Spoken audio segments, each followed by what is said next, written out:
Hello everyone. आज अपन small intestine का अध्ययन करेंगे। स्मॉल इंटेस्टाइन से आज अपना टॉपिक शुरू होगा। ठीक है। इससे पहले मैंने आपको आहारनाल के कई पार्ट बताए थे। आज अपन स्मॉल इंटेस्टाइन या छोटी आंत का अध्ययन प्रारंभ करेंगे। ठीक है, ओके। अब देखिए, इसके लिए मैंने एक यहाँ डायग्राम प्लॉट कर रखा है, जिसमें ये वाला जो पार्ट है इसको हम बोलते हैं स्टोमक। स्टोमक का मतलब क्या होता है? आमाशय। मैंने इससे पहले वाली वीडियो में आपको बताया था इसके बारे में, और मैंने ये कहा था कि जहां पर ये ग्रास नाल या इसोफेगस ओपन होता है, ये वाला पार्ट कार्डियक पार्ट होता है, बीच वाला पार्ट फंडिस पार्ट होता है, और ये वाला पार्ट पायलोरिक पार्ट होता है। ठीक है, ये कौन सा वाला पार्ट बताया था? पायलोरिक। और इस पायलोरिक पार्ट की और इस डियोडिनम के बीच में, स्मॉल इंटेस्टाइन के बीच में यहां पर एक अपर्चर होता है। इस अपर्चर को हम कह रहे होते हैं पायलोरस। क्या कह रहे होते हैं? पायलोरस। या इसको हम कह देते हैं जठर निर्गम क्षेत्र। कौन सा क्षेत्र? जठर निर्गम क्षेत्र। ठीक है। अब देखिए, इसमें हमें अध्ययन किसका करना है? यहां से लेकर के ये जो पार्ट दिखाई दे रहा है, ये पूरा यहां से ले जाकर के ये वाला पार्ट, और ये जो बहुत सारी कॉइलिंग दिखाई दे रही है, और यहां तक ये वाला भाग होता है स्मॉल इंटेस्टाइन। कौन सी इंटेस्टाइन? स्मॉल इंटेस्टाइन, जिसको हम कह रहे होते हैं छोटी आंत। ठीक है। अब देखिए, इस छोटी आंत का जो ये वाला पार्ट होता है, इस वाले पार्ट को हम जो यू जैसा दिखाई दे रहा होता है, इसको कह रहे होते हैं डियोडिनम या ग्रहणी। क्या बोलते हैं? डियोडिनम या ग्रहणी। और इसके बाद ये जो मध्य का भाग होता है, इसको नाम दे रहे होते हैं अग्र क्षुद्रांत या मध्यखंड या जेजुनम।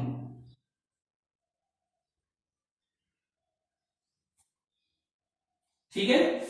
और इसके बाद देखिए, ये वाला पार्ट यहां पर जो दिखाई दे रहा है, इसको कह रहे होते हैं एलियम, क्षुद्रांत, छोटी आंत का अंतिम भाग। ठीक। हमें केवल किसके बारे में पहले पता करना है? स्मॉल इंटेस्टाइन के बारे में। यदि इस डायग्राम को हम अच्छी तरह से एक्सप्लेन कर लेते हैं, पूरी तरह से इस डायग्राम को हम क्लियर कर लेते हैं, तो स्मॉल इंटेस्टाइन के बारे में लिखने में और इसमें कोई भी नोट बनाने में हमें किसी तरह की कोई प्रॉब्लम नहीं होती है, और ये हमारे लिए बहुत आसान हो जाता है। हालांकि जब मैंने ये डाइजेस्टिव सिस्टम शुरू करा था, उस समय पूरा का पूरा डाइजेस्टिव सिस्टम का डायग्राम बना दिया था, और उस समय भी मैंने सारे पार्ट्स एलिमेंट्री के नाल के जितने भी हैं और डाइजेस्टिव ग्लैंड है, वो सारी एक्सप्लेन करी थी। लेकिन इसके बाद मैंने ये कहा था कि जो पाचन तंत्र होता है, ये दो भागों से मिलकर बनता है, एक आहार नाल और दूसरा पाचक ग्रंथियां, जिसमें मैंने अभी आपको आहार नाल की संरचना दी थी, जिसमें सबसे पहले माउथ एंड बकल कैविटी बताया था, इसके बाद में फेरिंक्स बताया था। फेरिंक्स कहां पर खुला था? इसोफेगस में। इसोफेगस कहां पर खुला था? स्टोमक में। ठीक है। और स्टोमक कहां पर खुल जाएगा? स्मॉल इंटेस्टाइन में। इसको कंटिन्यू अगर आप पूरा का पूरा एक बार अच्छी तरह से क्लियर कर लेंगे, तो डायग्राम के आधार पर बहुत अच्छी तरह से हम इसको एक्सप्लेन कर सकते हैं। चाहे इसमें से कोई स्मॉल क्वेश्चन, छोटा क्वेश्चन, कोई न्यू टाइप क्वेश्चन, या कोई इसमें डेस्क्रिप्टिव क्वेश्चन हो, आसानी से हम उसको बता सकते हैं या उसका आंसर दे सकते हैं। ठीक है। अब देखिए, बात अभी आज अपन किसके बारे में कर रहे हैं? स्मॉल इंटेस्टाइन के बारे में। तो सबसे पहले हमें क्या करना होता है कि ये जो पायलोरिक है या आमाशय है या स्टोमक होता है, ये पायलोरस जठर निर्गम छिद्र के द्वारा किसमें खुल जाता है? छोटी आंत में। और छोटी आंत के कितने भाग बता रखे मैंने? 3 पार्ट बता रखे हैं। छोटी आंत की यहां से लेकर के और यहां तक जो लंबाई होती है, ये लगभग 3 मीटर होती है। कितने मीटर होती है? 3 मीटर। जिसमें पहला खंड ये जो यू आकार का होता है, इसकी लंबाई लगभग 25 सेंटीमीटर होती है। इसको हम डियोडिनम या ग्रहणी कह रहे होते हैं। इसी वाले भाग में अग्न्याशय ग्रंथि से अग्न्याशयी नलिका खुल जाती है और इसी वाले भाग में यकृत से ये सामान्य पित्त वाहिनी खुल जाती है। ये क्या है? ये कॉमन बाइल डक्ट होती है और ये क्या है? यहाँ पर इसको कह रहे होते हैं पैनक्रियाटिक डक्ट। ये दोनों डक्ट किसमें खुल जाती हैं? यू वाले पार्ट में, जिसको हम क्या कह रहे होते हैं? ड्यूोडेनम। ठीक है। अब जहां पर ये खुर रही होती है, यहां पर एक कपाट लगा रहता है और इस कपाट को हम कह रहे होते हैं ओडाई का स्फिंक्टर। किसका स्फिंक्टर? ओडाई। ओडाई कौन था? वैज्ञानिक जिसने इस स्फिंक्टर को खोजा था या इसके बारे में बताया था। इसलिए इस स्फिंक्टर को हम नाम क्या दे देते हैं? अवरोधिनी को नाम क्या दे देते हैं? ओडाई की अवरोधिनी या ओडाई का कपाट। ठीक है ना। अब देखिए, ये तो पहला पार्ट हो गया छोटी आंत का। अब हम छोटी आंत के जो दूसरे खंड में जाते हैं, 75 मीटर होती है और ये अत्यधिक कुंडलित होता है। कैसा होता है? अत्यधिक कुंडलित होता है अर्थात कॉइल होता है। ठीक है। तो इसका मतलब कितने भाग हो गए स्मॉल इंटेस्टाइन में? 3 भाग हो गए। एक यू वाला भाग जिसको हमने नाम क्या दिया? इसका छोटी आंत के कितने पार्ट हो जाते हैं? 3 पार्ट हो जाते हैं। एक ड्यूोडेनम, दूसरा जेजुनम और तीसरा क्या होता है? इलियम। ये 25 सेंटीमीटर लंबा होता है। जेजुनम की लंबाई लगभग 1 मीटर होती है और इलियम की लंबाई लगभग 1.75 मीटर होती है। ठीक है। जबकि यहां से लेकर के यहां तक इसकी पूरी लंबाई छोटी आंत की कितनी होती है? 3 मीटर होती है। ठीक है ना। क्लियर हो गया। अब देखिए, इसके बाद हम यहां से छोड़ देते हैं क्योंकि यहां से ये बड़ी आंत आ रही है। बड़ी आंत का कनेक्शन बड़ी आंत जब आएगी तब बताएंगे। ठीक। अब दूसरी चीज यहां से क्या होगी कि अगर हम इसके किसी भी वाले पार्ट का टीएस काटे, क्या काटे? टीएस काटे, तो उसमें हमें कितने स्तर दिखाई दे रहे होते हैं? 4 लेयर्स दिखाई देती हैं। कितनी लेयर्स? 4 लेयर्स। 4 लेयर्स का मतलब क्या है? 4 परतें दिखाई दे रही होती हैं और वो जो 4 परतें होती हैं उनमें मैंने बताया था आहार नाल के कोई सी भाग का अगर हम अनुप्रस्थ काट लेते हैं तो उसमें हमें 4 ही स्तर दिखाई देते हैं। ये एक अलग बात होती है कि किसी वाले भाग में कोई स्तर बहुत अधिक विकसित होता है, किसी वाले भाग में वह स्तर बहुत अधिक विकसित दिखाई नहीं देता। ठीक है। तो अब देखिए, जब छोटी आंत का पूरा पार्ट आपने पढ़ लिया, ये लगभग कितनी होती है? 3 मीटर लंबी होती है। इसके यू वाले भाग को गृहिणी कहते हैं, 25 सेंटीमीटर लंबा होता है। इसी भाग में क्या खुल जाता है? अग्न्याशयी नलिका और पित्त वाहिनी। इसके बाद दूसरा या मध्य का खंड होता है, ये लगभग 1 मीटर लंबा कम कुंडलित, जिसको हम आगे क्षुद्रांत या जेजुनम कह रहे होते हैं। और जो अंतिम खंड होता है ये 1.75 मीटर लंबा होता है, अत्यधिक कुंडलित होता है। इसको हम क्षुद्रांत या इलियम कहते हैं या छोटी आंत का अंतिम खंड कह रहे होते हैं। ठीक है। इसके बाद अगर हम इस वाले पार्ट में से, छोटी आंत वाले भाग से कहीं से भी टीएस काटते हैं तो कितने स्तर दिखाई दे रहे होते हैं? 4। इनमें से सबसे ऊपर वाला जो बाहर का स्तर होता है सिरोसा स्तर होता है, संयोगी ऊतक से बना होता है। इसके बाद दूसरा स्तर पेशी स्तर होता है जिसमें अनुदैर्घ्य पेशी स्तर और वर्तुलाकार पेशियां पाई जा रही होती हैं। इसके नीचे पाया जाने वाला आधे श्लेष्मिका जिसको हम सब म्यूकोसा कह रहे होते हैं। इसके सबसे नीचे की तरफ पाया जाने वाला जो स्तर होता है वो म्यूकोसा होता है। म्यूकोसा को हम क्या कह रहे होते हैं? श्लेष्मिका। और श्लेष्मिका नीचे की तरफ बहुत सारे फोल्ड बलन बनाता है जिनमें ये रसायनको बन जाते हैं या बिलाई बन जाते हैं। ठीक है। तो देखिए, जब यहाँ पर हम इसका सेक्शन लेते हैं तो इस वाले भाग में या छोटी आंत वाले भाग में ये विशेषता होती है कि इसके सब म्यूकोसा और म्यूकोसा दोनों स्तर बलित हो जाते हैं, फोल्ड हो जाते हैं। और दोनों स्तर जब ये बालित हो जाते हैं या फोल्ड हो जाते हैं, कौन सा वाला? सब म्यूकोसा और म्यूकोसा। तो बालित होने के बाद इसमें क्या बन जाता है? बालित होने के बाद इस वाले स्तर में बालन बन जाते हैं, फोल्ड बन जाते हैं। क्या बन जाते हैं? बालन या फोल्ड बन जाते हैं। और उन बालन या फोल्ड को जो 8 mm के होते हैं,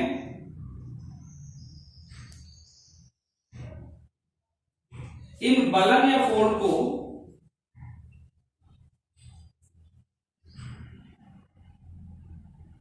कैरकरिंग फोल्ड्स कह देते हैं। क्या कह देते हैं? कैरकरिंग फोल्ड्स। कैरकरिंग क्या है? वैज्ञानिक का नाम है जिसने इनको खोजा, इसलिए इनको कैरकरिंग के बलन कह दिया जाता है। ठीक है, अब ये देखिए जो बलन होते हैं कैरकरिंग के, इन बलन के ऊपर 1 मिलीमीटर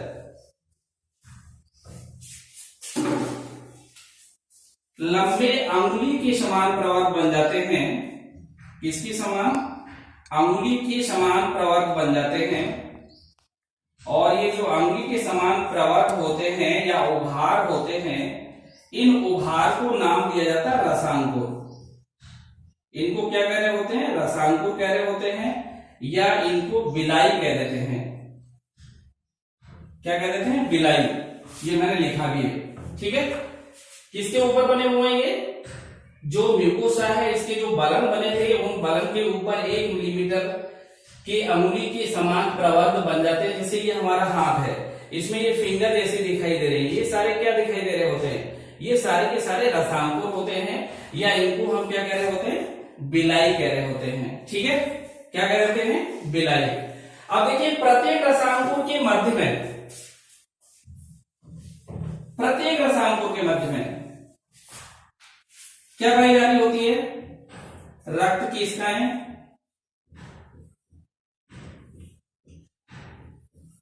रक्त केशिकाओं के अलावा लसिका केशिकाएं,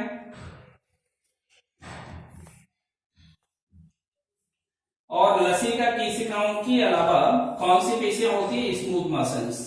अर्थात कौन सी पेशियां पाई जा रही होती है इसमें? चिकनी पेशियां पाई जाती हैं। ठीक है, कौन सी पेशियां? चिकनी पेशियां। अब दूसरी चीज ये आती है कि इन चिकनी पेशियों में क्या होता है? अनैच्छिक या इनवॉल्यूंटरी प्रेरण होता है, इसलिए ये लगातार अपना काम करती रहती हैं। इन रसांकुर के जो उपकला कोशिका होती है, प्रत्येक रसांकुर की यहां पर जो उपकला कोशिका होती है, उपकला कोशिका होती है, इस पर 1 माइक्रोमीटर लंबे लगभग 1000 सूक्ष्मांकुर जिनको माइक्रोबिलाई कहा जाता है, पाए जाते हैं। और इस कारण से ये क्या बना देते हैं? ब्रश बॉर्डर बना देते हैं। क्या बना देते हैं? ब्रश बॉर्डर बना देते हैं। अर्थात कैसा दिखाई दे रहा होता है? बिल्कुल वो ब्रश के आकार की जो उसकी लेयर होती है, जैसे ये लास्ट में लेयर दिखाई दे रही है, ये बिल्कुल कैसी दिखाई दे रही होती है? बिल्कुल ब्रश के आकार की हो जाती है। किसके कारण? सूक्ष्मांकुर के कारण। ठीक है, अब देखिए क्या होगा कि जब इसमें सारे के सारे ये जो बलन होते हैं, ये बलन सारे के सारे जब इसके साथ जुड़ेंगे, तब देखिए यहां पर 3 चीजें आ गई। सबसे पहले मैंने बताया था म्यूकोसा और सबम्यूकोसा बलन बनाती है। बलन को क्या कहा गया था? फोल्ड्स। और बलन के ऊपर किसका निर्माण हुआ था? बिलाई का। बिलाई की उपकला के ऊपर किसका निर्माण हुआ था? माइक्रोबिलाई का। माइक्रोबिलाई को क्या बोला गया था? अभी सूक्ष्मांकुर। इनको रसांकुर कह रहे थे, इनको बलन कह रहे थे। ये सभी मिल करके आंत के पाचन की अवशोषण कारी सतह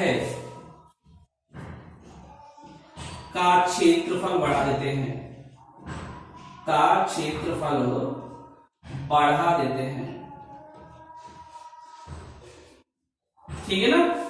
क्या करते हैं? ये सतह का क्षेत्रफल बढ़ा देते हैं। जैसे यहां पर देखिए, सबसे पहले फोल्ड बना, फोल्ड के बाद में फिर ये बहुत सारे रसांकुर बिलाई बन गए, बिलाई के ऊपर ये बहुत सारे क्या बन गए? माइक्रोबिलाई।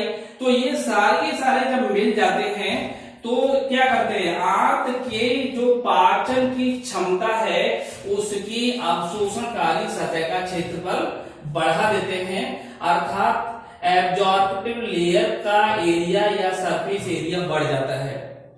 जितने ये ज्यादा होंगे उतनी क्या होगा, पाचन के बाद भोजन का अवशोषण आसानी से होता रहेगा। इसलिए ये जो पोर्स हैं, बिलाई हैं या माइक्रो बिलाई होते हैं, ये आंत की कौन सी वाली सतह के क्षेत्रफल को बढ़ा रहे होते हैं, अवशोषणकारी सतह के क्षेत्रफल को बढ़ाते हैं, अर्थात ये एब्जॉर्प्टिव एरिया को बढ़ा देते हैं, जिससे आंतों के द्वारा अधिक से अधिक भोजन को अवशोषित किया जा सके।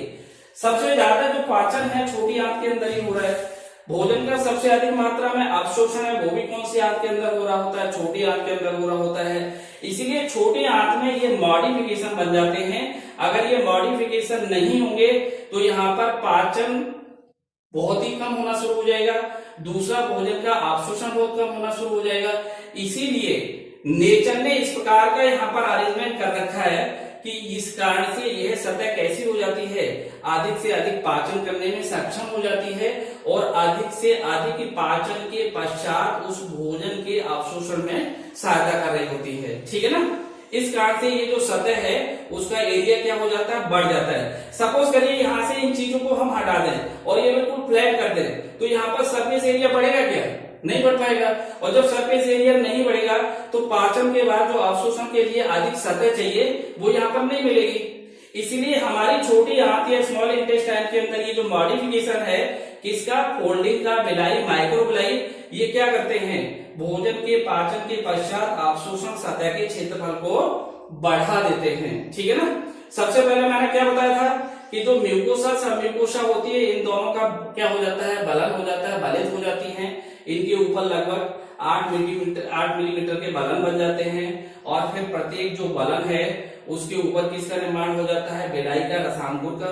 रसांकुर के मध्य में रक्त की स्कैन होती है, लसीका की स्कैन होती है और उसमें चिकनी पेशियां, और उसी की उपकला के ऊपर छोटे छोटे बहुत सारे क्या बन जाते हैं, 1 माइक्रोमीटर के माइक्रोबिलाई।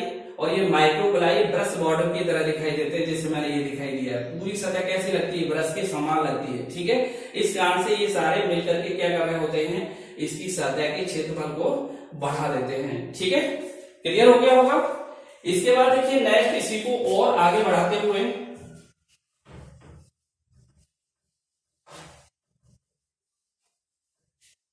जो इलियम है, लास्ट छोटी आंत का अंतिम भाग, इस इलियम का जो अंतिम भाग है इसमें पाई जाने वाली जो ये म्यूकोसा होती है, ये वाली लेयर, इस वाली लेयर के अंदर या तो एकल या फिर हम कह सकते हैं समूह में लसीका ग्रंथियां पाई जा रही होती है, लिम्फ ग्लैंड्स पाई जा रही होती हैं। कौन सी ग्लैंड्स, लिम्फ ग्लैंड्स पाई जा रही होती हैं। ठीक है। इसलिए इन्हें पियर्स पैचेज कह दिया जाता है, पियर्स पैचेज, या हम चाहें तो इनको कह सकते हैं पियर की समूह। पियर भी यहाँ पर किसका नाम है, वैज्ञानिक का नाम है। किसका नाम है, वैज्ञानिक का नाम है। ठीक है ना। अर्थात मैंने क्या बताया कि जो यहाँ पर छोटी आंत का अंतिम जो स्तर होता है म्यूकोसा, इस म्यूकोसा के अंदर या तो एकल या समूह में क्या पाई जा रही होती है, लसीका ग्रंथियां। इन एकल या समूह को हम क्या नाम दे रहे होते हैं, पियर्स समूह कह देते हैं, जिनको हम पियर्स पैचेज भी कह देते हैं। पियर किसका नाम है, वैज्ञानिक का नाम है। ठीक है ना। इसलिए यहाँ पर इनको क्या नाम दिया गया है, पियर पैचेज कहा गया है। ठीक है ना। इसके बाद जो आंत है जिसको हम इंटेस्टाइन कह रहे होते हैं, ये आंत बालित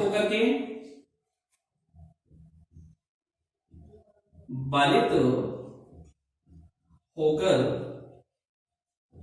नलिकाकार ग्रंथियां बना लेती है, नलिकाकार ग्रंथियां बना लेती है। ठीक है।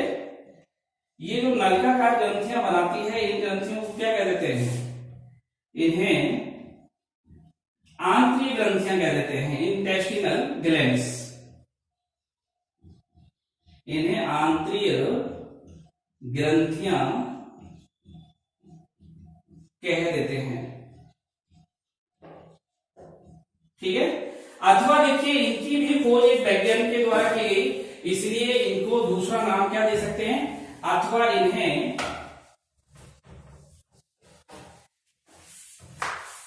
क्रिप्स ऑफ लीवरपूहन,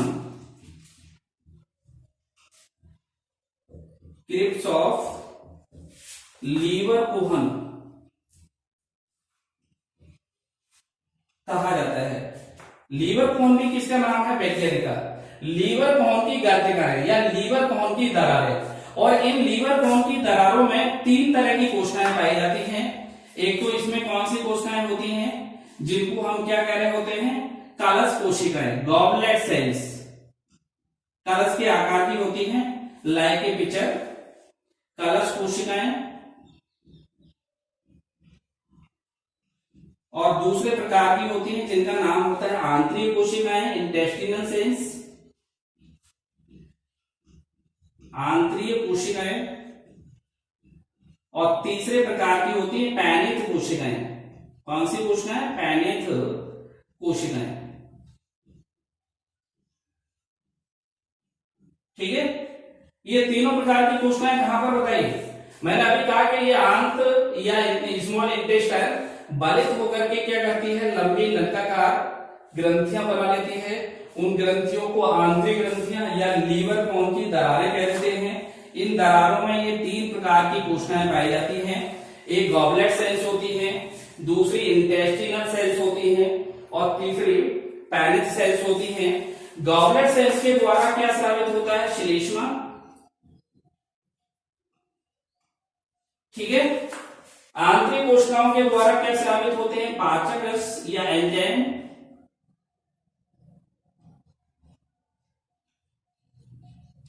और जो पैनिथ कोशिकाएं होती हैं ये लाइसोजाइम को स्रावित करती हैं। ये भी एंजाइम होता है लाइसोजाइम। और ये जो लाइसोजाइम होता है ये क्या करता है, भोजन में जो भी बैक्टीरिया वगैरह आ जाते हैं उनको मार देता है, उनको नष्ट कर देता है। अर्थात ये जीवाणुनाशक होता है। कैसा होता है, जीवाणुनाशक होता है। कौन सा, लाइसोजाइम। कौन सी वाली कोशिकाएं बना रही होती हैं, पैनिथ कोशिकाएं बना रही होती हैं। ठीक है ना, क्लियर हो गया।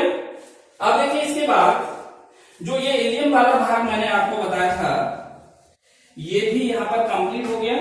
और इस इलियम वाले भाग की मैंने यहां पर आपको ये स्ट्रक्चर बना रखी है डायग्राम के रूप में, ये आपको नोट करना है। ये डायग्राम यहां पर नहीं बनाना है, ठीक है। ये केवल मैंने किसके लिए बनाया था, समझाने के लिए।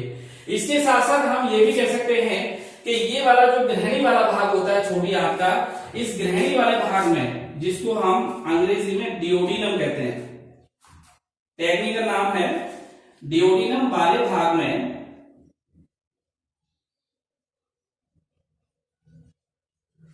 आधा श्लेष्मिका में श्रव म्यूकोसा में श्लेष्मा को स्रावित करने वाली ग्रंथियां पाई जाती हैं, अर्थात श्लेष्म ग्रंथियां पाई जाती हैं।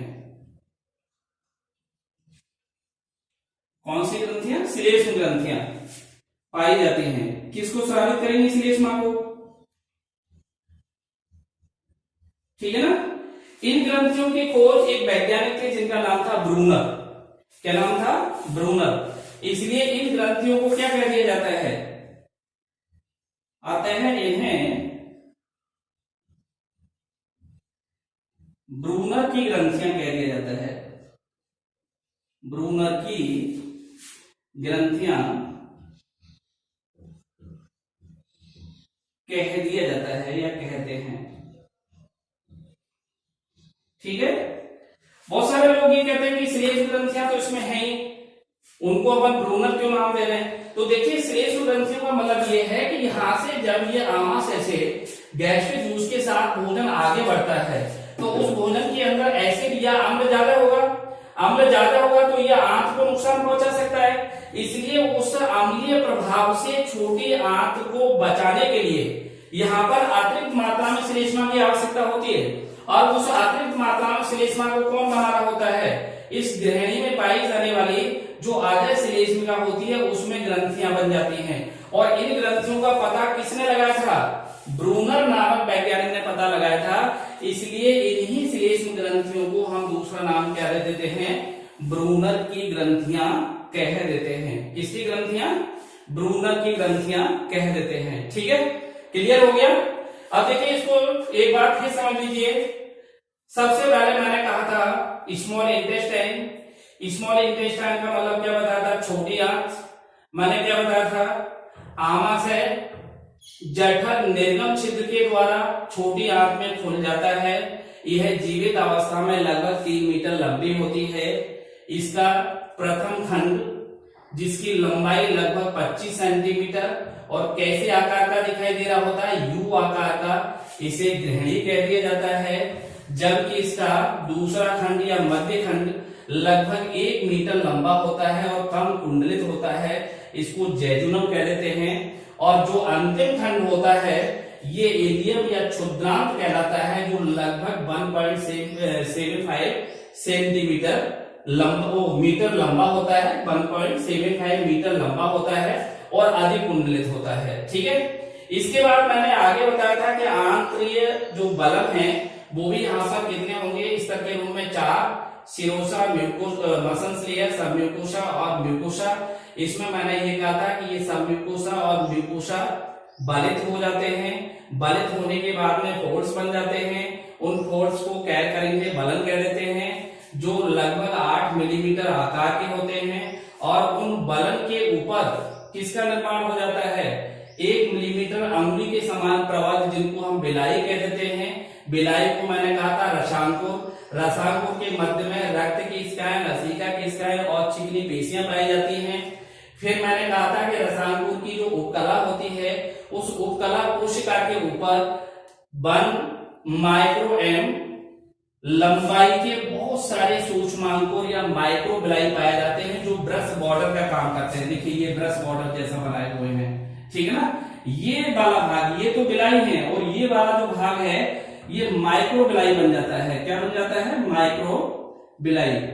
ठीक है, इस तरह से फोल्ड और बिलाई और माइक्रोबिलाई मिलकर के आंत के पाचन के अवशोषणकारी सतह के क्षेत्रफल को बढ़ा देते हैं। ठीक, इसके बाद आगे मैंने ये बताया था कि जो इलियम वाला भाग होता है, इसकी जो सब म्यूकोसा लेयर होती है ये वाली, इसमें बहुत सारी या अकेली लसीका ग्रंथियां पाई जाती हैं, जिनको पेयर की ग्रंथियां भी कह देते हैं, या पेयर पैचेज या पेयर की समूह कह देते हैं। पेयर भी किसका नाम है?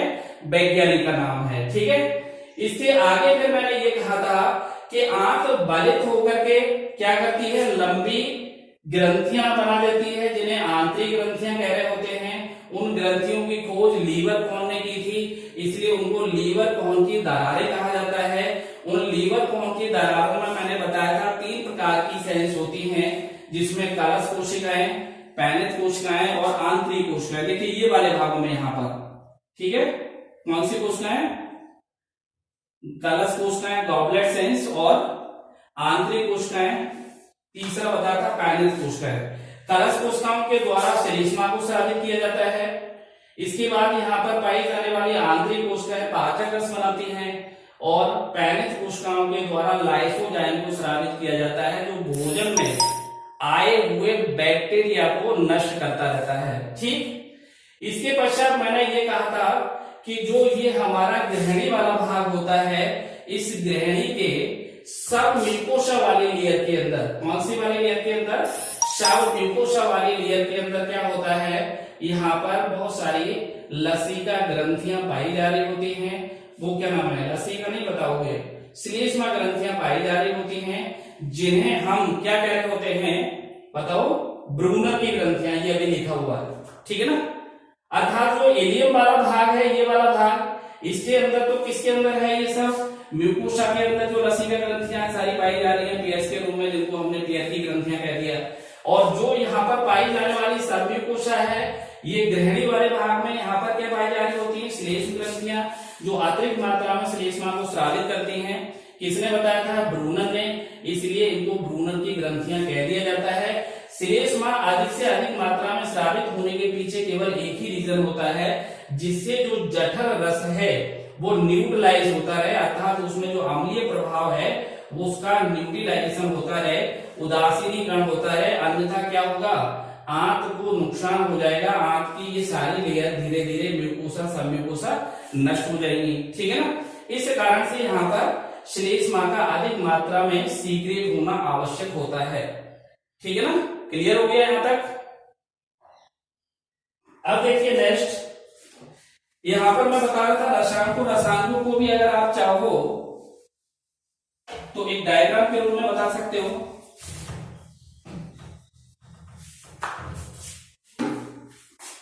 जैसे ये वाला फोन इस तरह से बना हुआ है, ये रसायन ही तो थे, इसमें ये सारी आप कोशिकाएं बना दीजिए।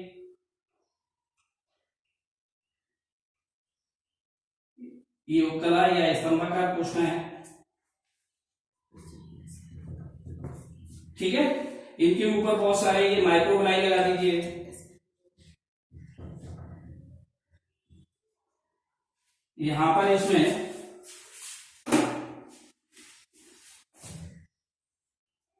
क्या बताया था मैंने, ये यहां पर ये सिराएं होती हैं। सिराएं किससे,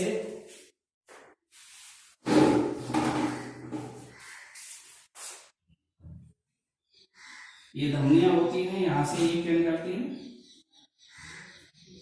ठीक। और इसके बाद यहां पर बीच में ये लसिका की स्ट्रैंड होती हैं, इस तरह से ये जुड़ी होती हैं, ठीक है। मैंने आपको बताया था कि ये जो आपके ये रसांगो स्ट्रक्चर हो गया, ये ऊपर बहुत सारे सूक्ष्मांगो दिखाई दे रहे हैं ब्रश बॉर्डर की तरह। इसमें इसको तो हम नाम क्या देते हैं,